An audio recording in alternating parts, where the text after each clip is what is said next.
Selamat datang kembali pada mata kuliah Akuntansi Keuangan Menengah 1. Kita lanjutkan materi pembahasan kita yang selanjutnya, yaitu piutang. Kita masuk ke bab 4, membahas tentang piutang atau account receivable. Nah, di dalam piutang ini kita akan membahas mengenai pengertian piutang, klasifikasi piutang, dan pengakuan dan penilaian atas piutang. Nah, saya yakin adik-adik semua sudah tahu ya apa itu piutang. Nah, piutang itu terjadi ketika kita menjual secara kredit. Nah, ketika kita menjual secara kredit ke orang lain, maka kita memiliki piutang. Piutang itu berarti orang lain yang punya utang ke kita. Nah, di sini dikatakan bahwa piutang itu terbagi jika berdasarkan sifat-sifatnya itu ada piutang lancar dan piutang tak lancar. Nah, kalau piutang lancar, dia itu tidak lebih dari 1 periode akuntansi atau 1 tahun. Kemudian piutang tidak lancar, dia piutangnya itu melebihi 1 periode akuntansi atau 1 tahun. Nah, kemudian jenis-jenis piutang ada piutang dagang, kemudian piutang di luar dagang. Nah, adik-adik bisa baca ya, kalau piutang dagang ini dia kalau menjual secara kredit ada yang namanya syarat pembayaran. Kemudian ada piutang di luar dagang, nah itu contohnya ada piutang dividen, piutang bunga, piutang sewa. Nah, kita masuk ke pengakuan piutang dagang atau recognition of account receivable. Nah, bagaimana sih pengakuan piutang dagang itu? Nah, pengakuan piutang dagang ini memiliki 2 metode. Jadi ada 2 metode yang bisa kita gunakan dalam melakukan pengakuan piutang dagang. Ada metode kotor atau gross method dengan metode bersih atau net method. Nah, kalau dia metode kotor, kita akui piutang dagang itu dengan mencatat total penjualan, meski ada syarat potongan penjualan atau diskon jika membayar tidak melebihi waktu yang ditetapkan. Kemudian untuk metode bersih, pengakuan piutang dagangnya itu dicatat penjualan bersih setelah dikurangi potongan penjualan nantinya. Nah, jadi ada perbedaannya ya antara metode kotor dengan metode bersih. Nah, kita lihat contohnya. Nah, di sini ada contoh, pada tanggal 1 Maret 2007, PT Mawar Harum melakukan penjualan secara kredit 2/10, artinya kalau dia membayar utangnya itu tidak melebihi 10 hari, ia mendapatkan potongan sebesar 2%. Kemudian N/30, artinya dia tidak mendapatkan potongan apa-apapun jika membayarnya dalam 30 hari atau end of month. Nah, sebesar 10 juta. Nah, jadi PT Mawar Harum ini melakukan penjualan kredit sebesar 10 juta. Kemudian pada tanggal 5 Maret 2007, kita lihat ya 5 Maret 2007. Nah, 5 Maret 2007 ini belum sampai 10 hari, sehingga nantinya akan dikenakan potongan penjualan sebesar 2%. Diterima pelunasan piutang sebesar 4.500.000. Serta pada tanggal 31 Maret 2007, nah ini sudah masuk ke syarat yang kedua ya, N/30 atau end of month. Maret 2007 diterima sisa piutang dari langganannya sebesar 5.500.000. Nah, diminta buatlah jurnal untuk setiap transaksi dengan metode kotor dan metode bersih. Nah, ini sudah ada dibuat penyelesaiannya ya untuk metode kotor dengan metode bersih. Untuk metode kotor pencatatannya, ini pencatatannya gampang ya, karena kan kalau metode kotor ini kita catat total penjualannya, meski ada syarat potongan penjualan pun kita catat begitu. Nah, kita lihat ya, ketika terjadi penjualan pada 1 Maret 2007, PT Mawar Harum sudah melakukan pencatatan. Nah, kalau PT Mawar Harum mencatat dengan menggunakan metode kotor, maka akun pada saat penjualan itu piutang dagang sebesar 10 juta dan penjualan sebesar 10 juta. Artinya piutang dagangnya bertambah 10 juta, penjualannya bertambah 10 juta. Itu untuk metode kotor. Nah, kalau untuk metode bersih, kita lihat tadi kan katanya di sini, kalau metode bersih itu dicatat penjualan bersih setelah dikurangi potongan penjualan. Nah, kalau di metode bersih ini, jumlah penjualannya ini tadi sudah dikurangi dengan syarat penjualan ataupun potongan penjualannya ini tadi. Kan tadi ada 2/10. Nah, berarti ada 2%, sehingga 2% dari 10 juta itu kan 200 ribu. Jadi 10 juta dikurang 200 ribu, hasilnya 9.800.000. Nah, untuk metode bersih, pencatatannya ketika saat penjualan atau pada saat 1 Maret 2007, berbeda ya dengan metode kotor, jumlahnya nominalnya itu 9.800.000 untuk piutang dagang dan penjualan 9.800.000. Kemudian saat penerimaan sebagian pelunasan piutang. Nah, kan pada tanggal 5 Maret 2007 kan diterima sebagian pelunasan piutang.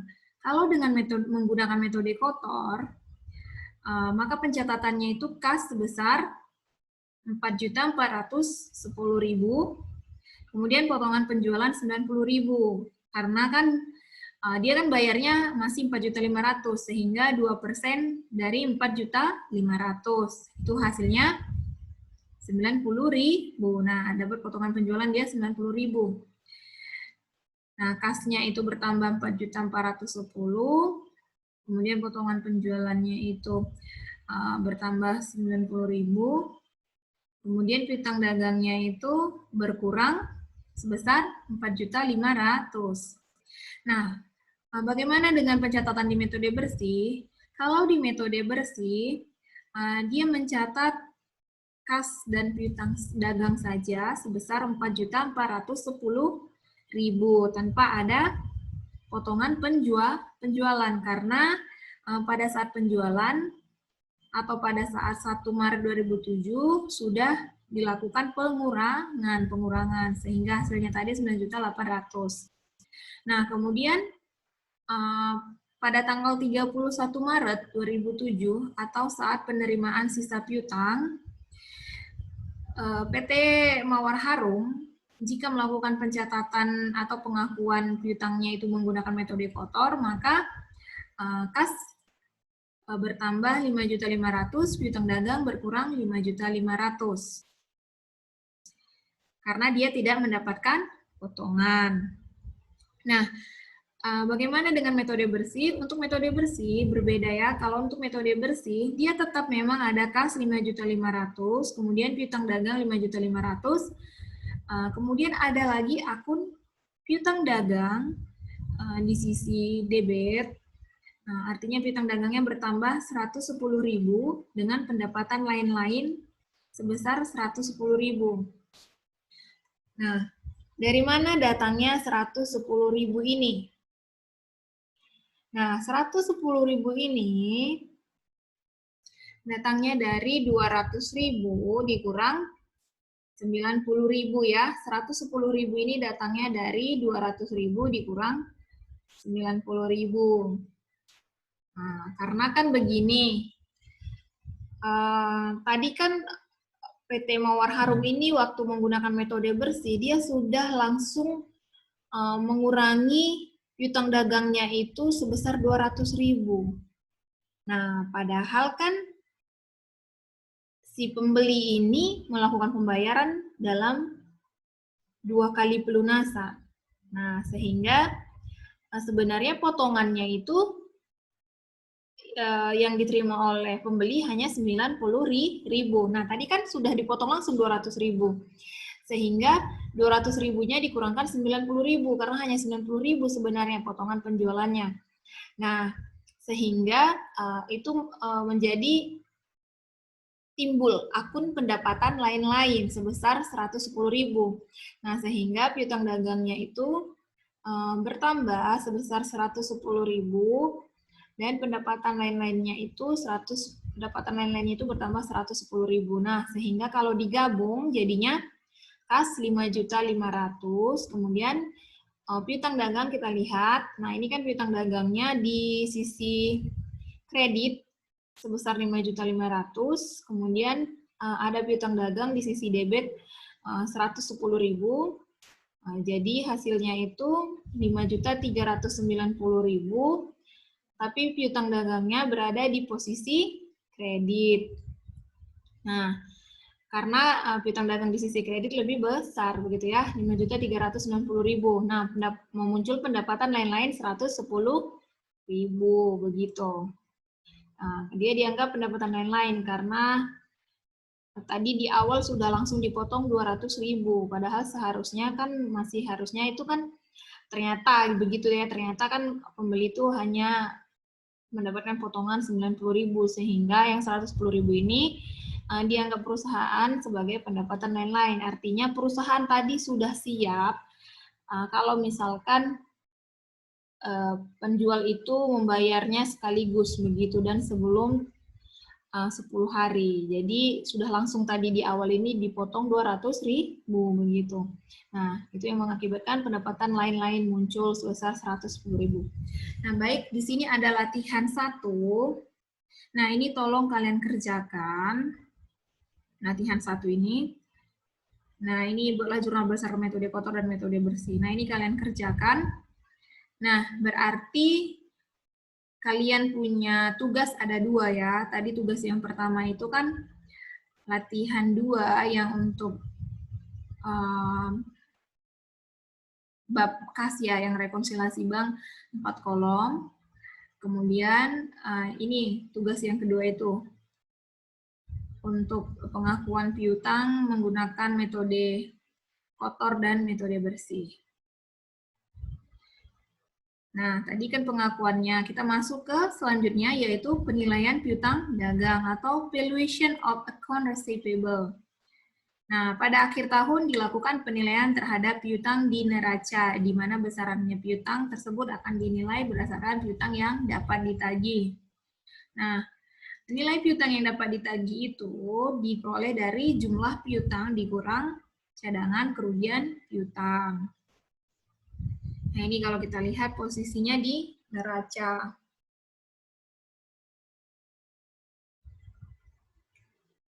Nah, ada 2 metode pencatatan penghapusan piutang. Yang pertama itu metode penghapusan langsung atau direct write-off method. Nah, kerugian piutang dicatat pada saat dinyatakan bahwa langganan tidak sanggup untuk membayar atau failit. Nah, jadi kalau ketika langganan itu dinyatakan sudah tidak sanggup membayar, nah di situ baru dicatat kerugian piutangnya. Itu untuk metode penghapusan langsung. Kalau untuk metode cadangan kerugian piutang, dia itu berdasarkan penaksiran. Jadi ada yang ditaksirkan.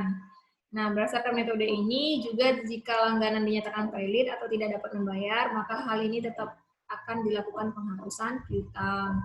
Dia tetap juga nanti akan melakukan penghapusan piutang, tetapi untuk metode cadangan kerugian piutang ini ada yang namanya penaksiran.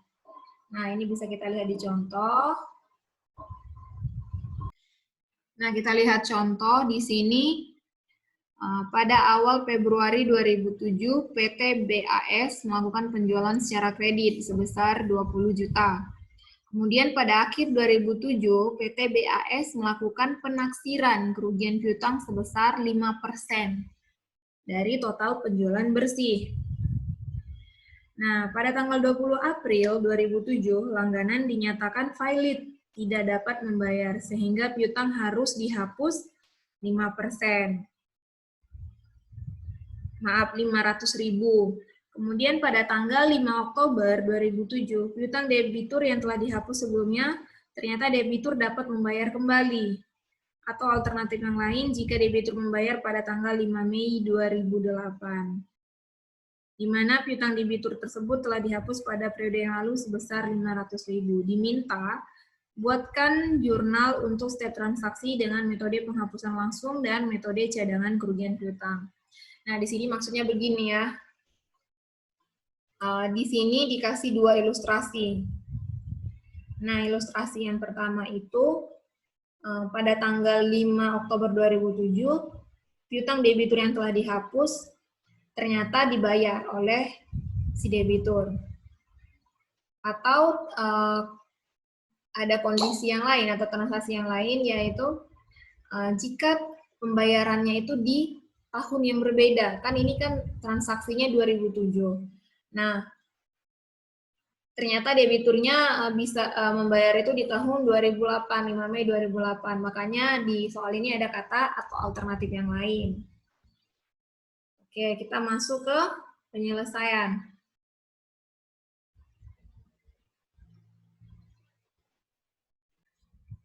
Baik, mari kita lihat di sini sudah dibuat dua pencatatan ya, metode penghapusan langsung dengan metode cadangan kerugian piutang. Nah, kita lihat pada saat penjualan. Pada saat penjualan itu yaitu pada awal Februari. Nah, dia melakukan penjualan secara kredit sebesar 20 juta. Sama ya, pencatatannya itu sama.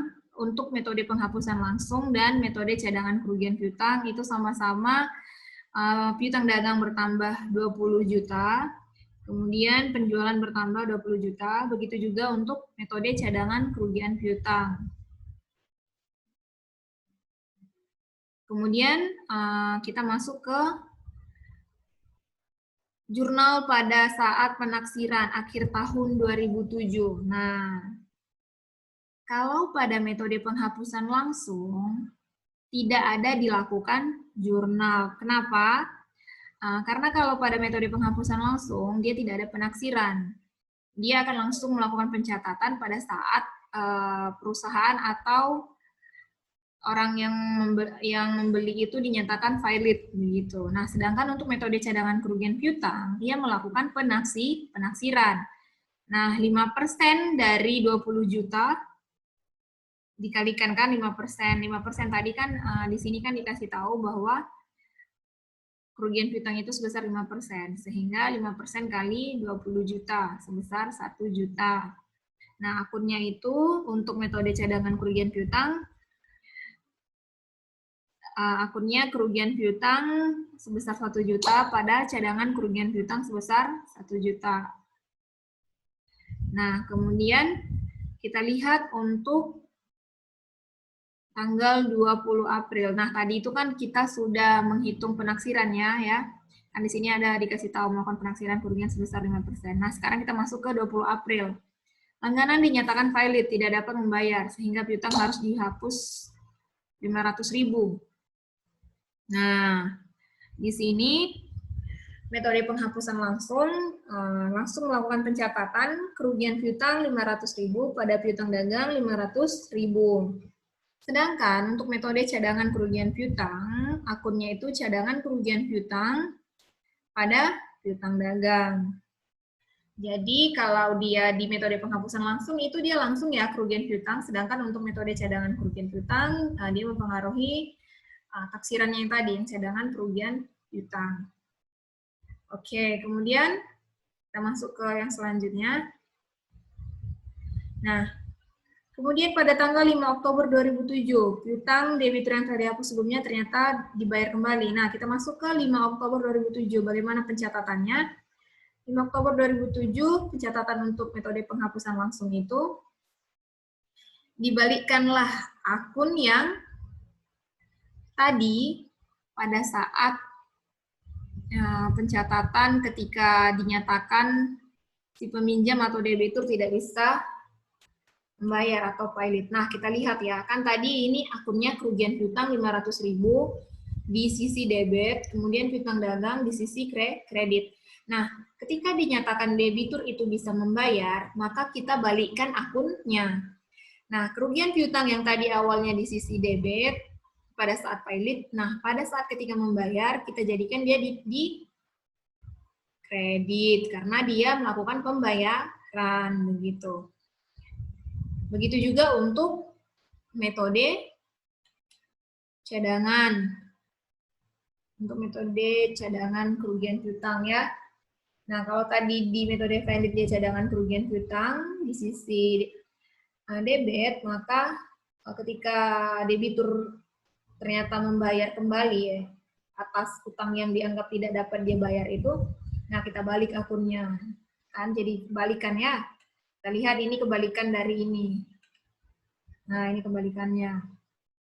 Kemudian ini juga ini kebalikannya ya. Oke.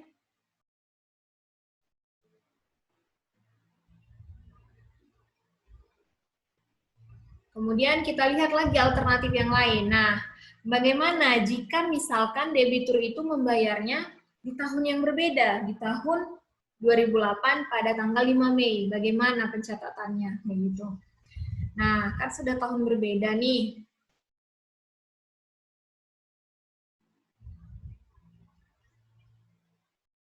Oh iya, maaf. Di sini ada sedikit ketinggalan ya. Nah, ini tadi kan sudah dibalik. Nah, kemudian ada akun selanjutnya, kas bertambah 500.000 dengan piutang dagang berkurang 500.000. Kenapa? Iya, karena kan dibayar. Kalau dibayar itu kan kas kita jadinya nambah 500.000, piutang dagang yang sebelumnya itu berkurang begitu. Nah, kalau yang tadi di atas ini, nah ini akunnya dibuat gunanya untuk mengenolkan atau mengenolkan lah ya, menjadikan nol gitu nominal akunnya ataupun menghilangkan akun yang sebelumnya.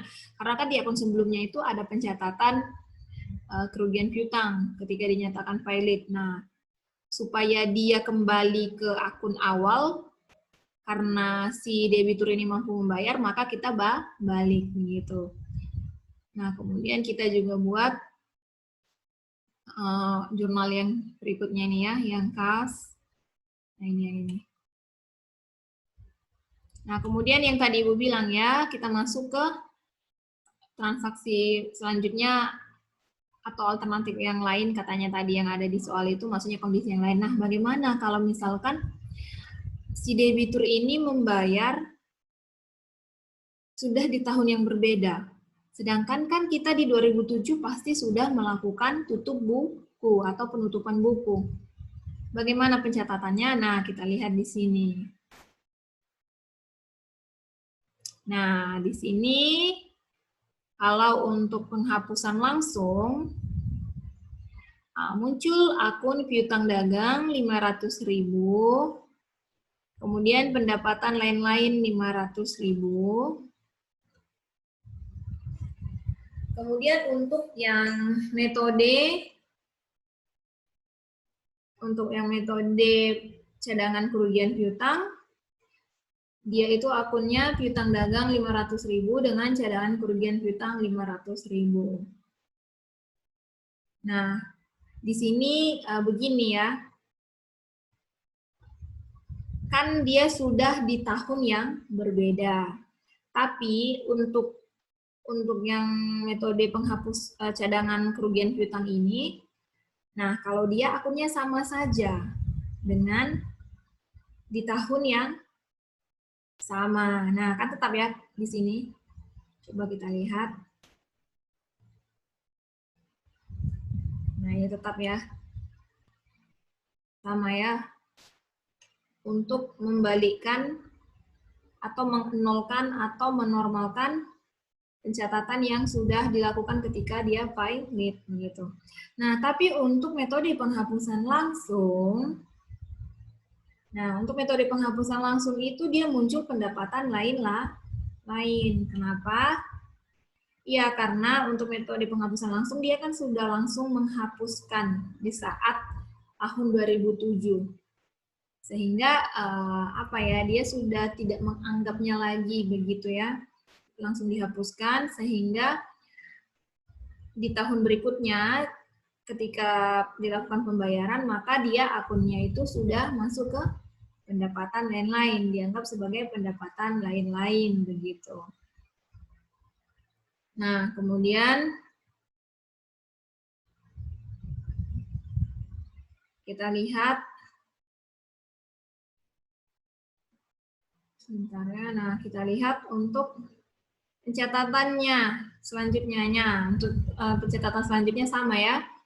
Kas pada piutang dagang 500.000, kemudian untuk yang cadangan kerugian piutang juga kas pada piutang dagang 500.000, begitu saja ya. Nah, jadi itu perbedaannya. Kalau misalkan dia sudah berbeda tahun, dilakukan pelunasan oleh si debitur, misalkan dia minjem di 2007, tapi di 2007 itu udah dianggap dia valid. Nah, kan kalau dia metode penghapusan langsung, dia kan sudah dihapuskan langsung nih di 2007 itu, sehingga kalau dia pembayarannya di 2008, dia dianggap sudah sebagai pendapatan lain-lain, bukan sebagai kerugian piutang begitu. Nah, itu saja